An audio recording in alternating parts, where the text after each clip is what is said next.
Hi everybody, it's Amanda. Welcome back to Crafty and Creative. Today we're going to revisit Cadworxlive.com, and that's CADWORXLIVE.com, as you can see right up here at the top. Today we're going to delve into a different section of CADWorks. The section we're going to go into is great, and I just found this today. It's great, let's say, if you're doing a baseball team or a football team, whichever you prefer. Actually, the program is called Easy Teams. And now, if you'll remember, like I told you, you'll need to have a Cadworxlive login. Just go to cadworxlive.com and get yourself a login. It's just free of charge. It's available to all Stalls customers. It is a program designed by Stalls. This is separate from Transfer Express, so those logins won't work for each other, or the same login won't work for each of these. So make sure first thing you do is get a login for Cadworxlive. Once you have that and you get logged into the screen we're on now, we're going to go to Design, and then we're going to go down to the second tab and click on Easy Teams. And I'm sorry if I'm so stuffy.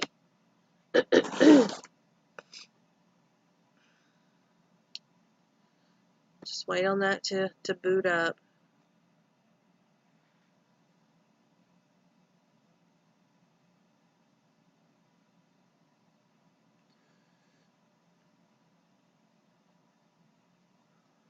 And excuse me if, like I said, I've worked with this twice today, so I'm still not 100% fluent in it. So if it takes me a minute to kind of, remember and get back on track, I do apologize. Okay. I'm working with the baseball team. So I'm working with jerseys, and this is what this program is designed for. So the first thing you're going to need is your roster. And on that roster, you're going to need your player name, you're going to need your player number, and you're going to need the size of the jersey that you're working with. So once you have your roster, you can go in, and we're going to go right down here to the bottom where, remember, we went to create names over here on the left hand side, or create player names, and it's going to open up this box for us. And then you just start typing in your player name. You're going to separate the player name from the number with a comma. So we're just going to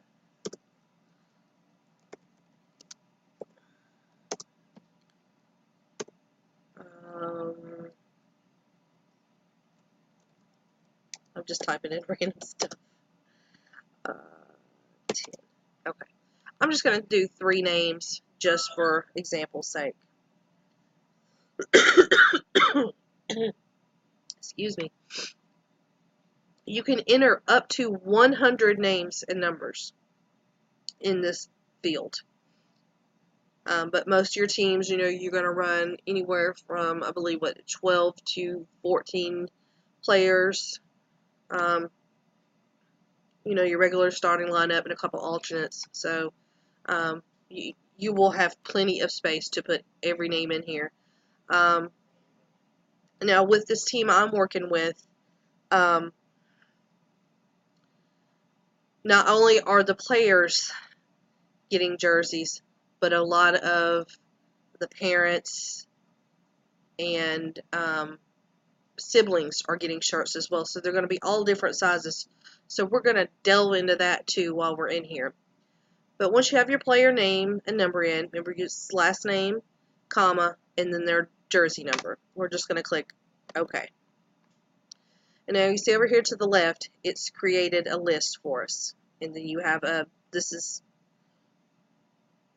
what your first name and number is going to look like. And by the way, I suggest doing all these in caps, in all caps, and I didn't do that. The next thing we're wanting to do is we want to change up the style of this to a more athletic looking jersey.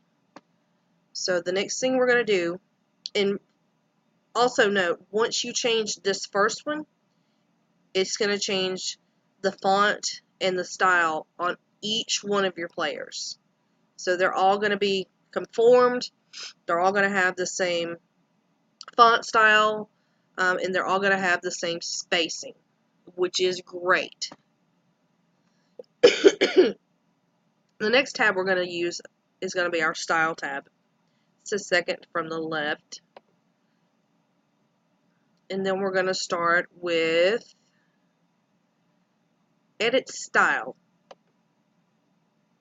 So we're going to edit the style of the name first. And I want to go ahead and change this to a varsity font.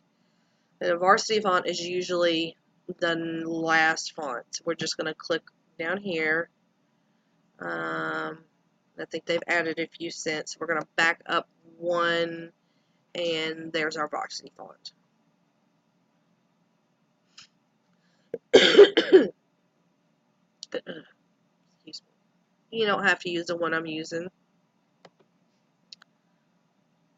Alright. So now we've changed the font of our name. Now we need to have our number match, so we're going to go over here and edit number style. And we're going to change that to the athletic font as well.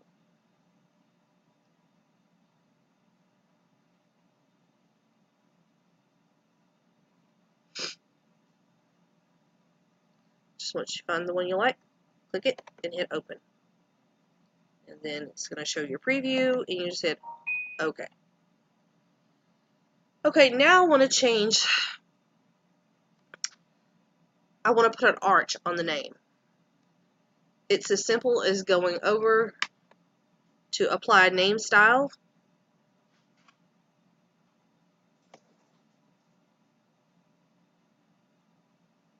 And we just want to use the second one right here. No, I want to use this one. I believe this is called a classic arch.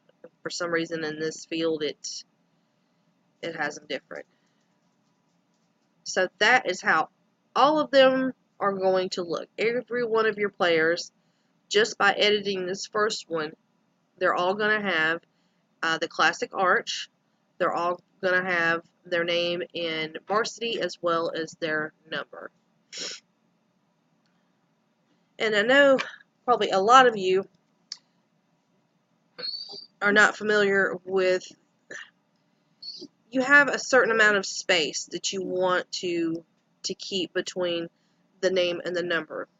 You really don't want it to be too far apart because then it looks kind of odd. You'll have a lot of empty space. So we're going to go in and edit the space between the name and the number. And to do so, like I said, this may be one of those moments you have to just bear with me. Like I said, I'm still learning. Okay, it's going to be under your options tab. And this is where we're going to adjust the space between the name and the number. I want to bring this down. It's at 1 inch right now. I want to bring this down to 1/2 inch. So we're just going to type in 0.5. Not a huge difference, but you'll notice when you go to lay this out on your shirt how much difference it'll make. And of course, if you're not happy with that 1/2 inch and you want to reduce it, you can always either do it now or once you get everything cut, then you can just cut it apart and position it the way you want it. While we're in this options tab, I'll show you another great feature. Everyone is created different, so not everybody is the same size. But of course, you don't want to do a 12 by 14 design that is, or excuse me, an 11 by 11 full back that is customary for an adult shirt. I'm working with toddlers here. That's not going to fit on their shirt. It's going to be way too big. Well, another great feature about this program is I can go over here under my list of names, click size to fit, and choose the size I want this back logo to be. This is going to be, we'll say this is probably about a 5T, so, or excuse me, a 4T. So we're going to do this youth extra small. Unfortunately, as you can see, they don't really have toddler sizes on here. So we're just going to do this as small as possible, which usually a toddler size, I believe, is about a 5 by 5. So this is just a little bit smaller.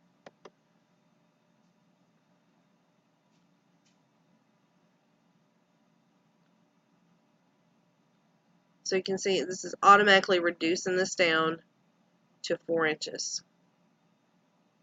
And I'm not happy with the way that looks. Let's try this again. Okay.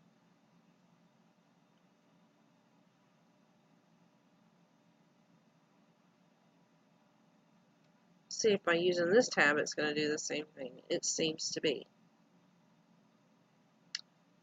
Okay. Let's tinker with that some more. Let's go back and set this at 0. Another way that you can do this. Okay. For a youth shirt, your standard number size is 6 inches. So we can go over here, back to our Style tab, and go down to Edit Number Style. We can go into that field, and we can come right over here, and we can choose 6 inches. And this is going to make this 6 inches by 6 inches square. So that's one way you can change that. And then your standard name size for a youth shirt is 2 inches tall. And you can see it's already set at 2. So if you feel that you need to go back and change the space between the name and number again, you can do that once more. It's still at 5. I wouldn't reduce it any more than that. Let's try another.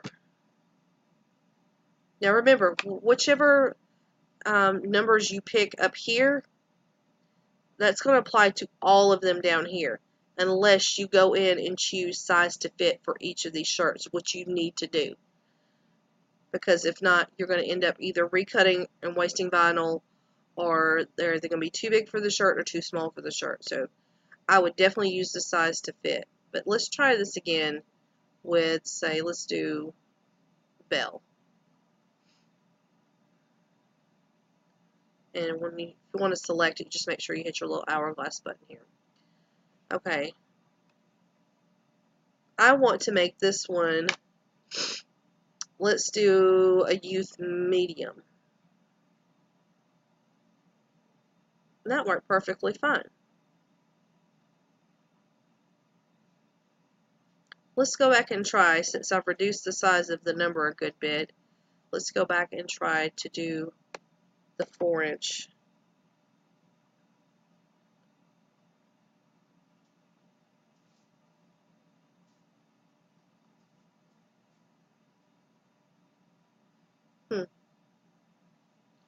Not sure why that looks so off.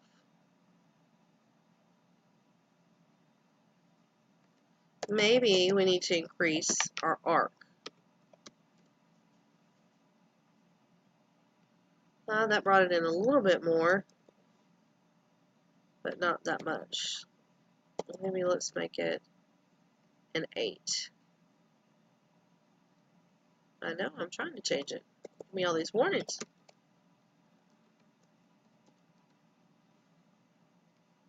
Let's get back out of this because it's not liking this and it's wanting to act funny.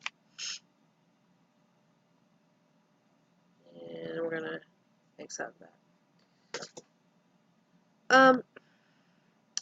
This doesn't look awful, but like I said, I'm not happy with it. So we're gonna play with this for a moment and see if we can get it to do what we want to do to look right. Let's go back into Style. We're going to edit name style. See if we can maybe change the direction, if it'll make any difference. It really needs to kind of be spread out more.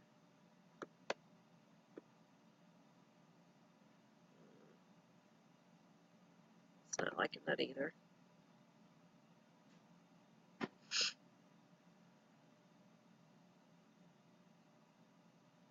Okay.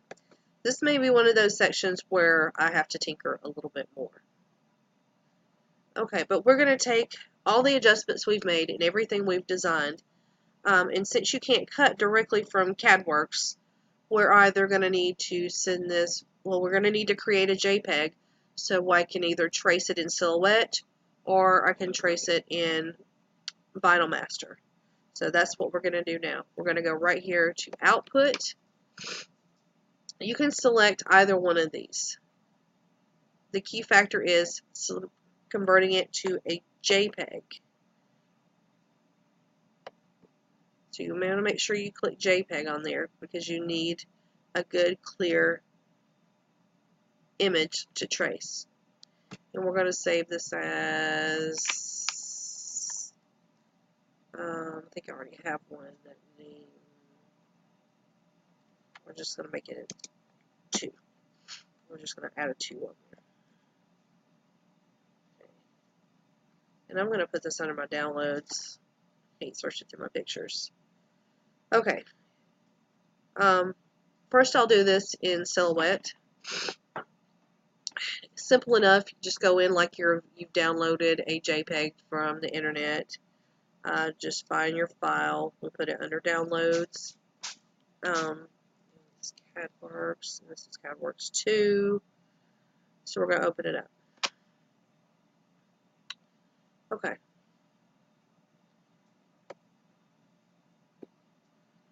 This is something you're going to need to think about when you're tracing in Silhouette, because you're going to have a pretty lengthy list of names and numbers, and those 12-inch rolls only come in so many feet, and a lot of, I mean, you can, if you have the roll holder for your Silhouette, great. I have cut off rolls on my Silhouette. You just really have to babysit it to make sure it doesn't turn. Because you know, if it gets off of those pinch rollers inside of your Silhouette, you're going to waste a lot of vinyl, and you're going to take a good chance of jamming your machine up. And we try to avoid that at all costs. So take special care when you're tracing your items. I would recommend using a mat for this. You can get, in case you didn't know, you can use those Cricut mats with your Cameo. They're of the same consistency, but the only thing is, I don't know if Silhouette offers it, but in the Cricut mats you can get a 12 by 24 inch mat, and that's what I have the screen set up on right now. Oh, excuse me. And how you do that, in case you didn't already know, you just go to your page setup button, which is this little piece of paper here with the dog ear on it, and you just click on this down bar here till you find custom. And as you know, if you're cutting without a mat, you just go down here and click no mat. But we're going to click on custom today. Just leave your width at 12, but you want to change your height to 24 so the Cameo doesn't stop cutting at 12 inches. You can also change it to landscape, and here is where you can choose to click to cut with no mat. I usually cut with no mat, but that's fine. Okay, back to the tracing feature that I was emphasizing on so much. When you trace, it's very important that I would not trace any more than 24 inches at a time, and make sure that you're not chopping off any of your design. you don't want to try to paste that together. Because I'm to tell you, say I had a slit, a cut right down the middle of this 6. Well, when you go to press that, you think you've lined it up perfectly. But since there's empty space, and these two pieces of vinyl are not fused together, when you go to press that, the vinyl is going to shrink, and then you're going to have a seam. Not even a seam. You're going to have a gap between that cut. You don't want that. So just make sure that you encapsulate everything that you possibly can within that 24-inch space.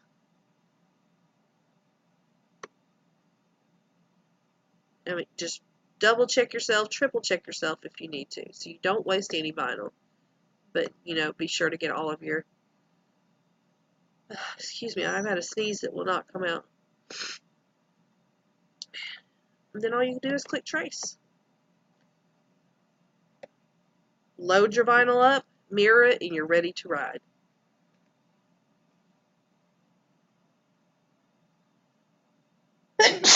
Oh, thank you, Lord, that sneeze finally come out. Trust me, folks, I sound worse than I actually feel. I don't feel bad. It's just all congestion. Alright. And now you just proceed and cut as normal. Say you're using Vinyl Master. Same principle here. Same principle, except in Vinyl Master Cut, we're going to go to File, and we're going to import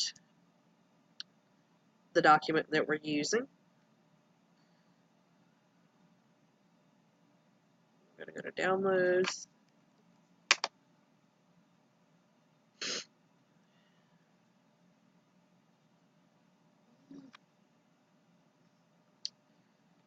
I'm going to blow this up a little bit so you can see what I'm doing here.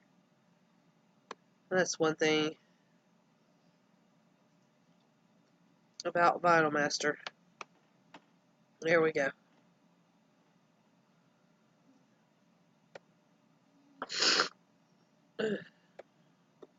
And also, one thing I do believe I forgot to mention, make sure when you, sometimes, just sometimes, when you trace an image from one area and you've already sized it up, sometimes when you bring it into Vinyl Master or you bring it into Silhouette, the sizing may have increased or decreased, so make sure that your sizes are still the same. Okay, now we've imported it into Vinyl Master. Since it is a JPEG and it's not an SVG file, we need to vector it, which is no big deal.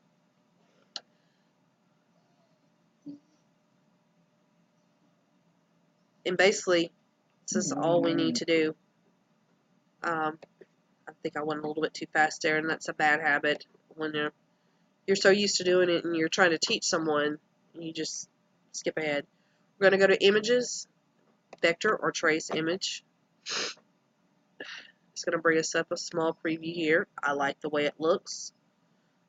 So let's trace and make sure it's going to do what we need it to do. Boudreaux, I'll let you in a moment. Looks fine to me. I'm going to click Accept. And there's my vectored file. And I'll show you the actual one I'm working with, just to show you how lengthy it could be. And I think it's saved in the pictures. So let's go back in there. There we go.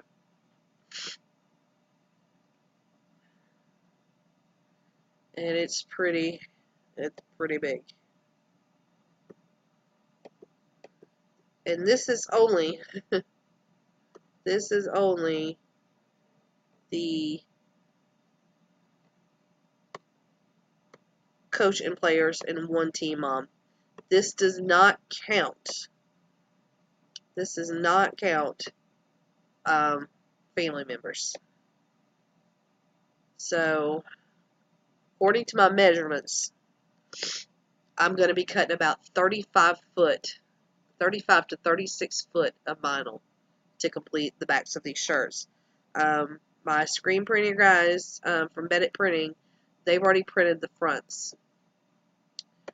And I'm doing, since when you, for one thing, it's way too costly to burn a screen for each and every one of these names and numbers. That would be ridiculous. So what most of our teams do here in the area is they'll get the screen printer will print the front, and then they'll reach out to someone like me to do the names and numbers on the back in vinyl, which is a lot more cost effective. But just to give you an idea of how, you know, how it's going to look when you're doing it in Vinyl Master. And now you're ready to cut. It's as simple as that. This has been converted from a JPEG to a vector file, and you're ready to cut and go and then weed and slap these on the shirt. But I highly recommend using this feature. Highly recommend it. It'll save you so much trouble, because I will show you. Let me open up the file. I spent most of my afternoon, Friday afternoon, before I found this, which was today. You see what I had to do. I had to go in and individually design each one of these. I mean, it looks great. And I still used Cadworx to do my arching, sizing, and everything.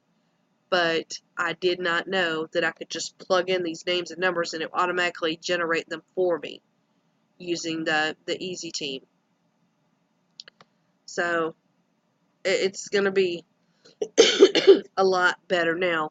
Now I will have to go back in and adjust those, adjust the design for the extra shirts, the sibling shirts, the parent shirts, the grandparent shirts. But that's okay. That's fine with me. So, but that's it, folks. If you have any questions about using Cadworxlive or about using the Easy Teams, just leave us a comment below. We'll get back to you as soon as possible, or send me a private message. But I highly recommend using Cadworx and all it has to offer. Why wouldn't you? It's completely free. Completely and utterly free. All you need is a login. That's all you need. Now there is one more tab down here that I have yet to use also, that maybe we'll tap into here soon. We've already used the Design Studio, but I believe this is Vector Cut. It gives you a little brief description. It's a powerful and intuitive cut driver developed exclusively for Cadworxlive. So I'll tinker with that and see what that's all about and let you know what we can come up with. But until then, leave a comment down below. Remember to like and share our page so we can grow and thrive. And make sure you get your Cadworx login if you haven't already. If you need help with any of that, leave us a comment below or send me a private message and I'll be delighted to help you. Until then, have a wonderful evening. Bye.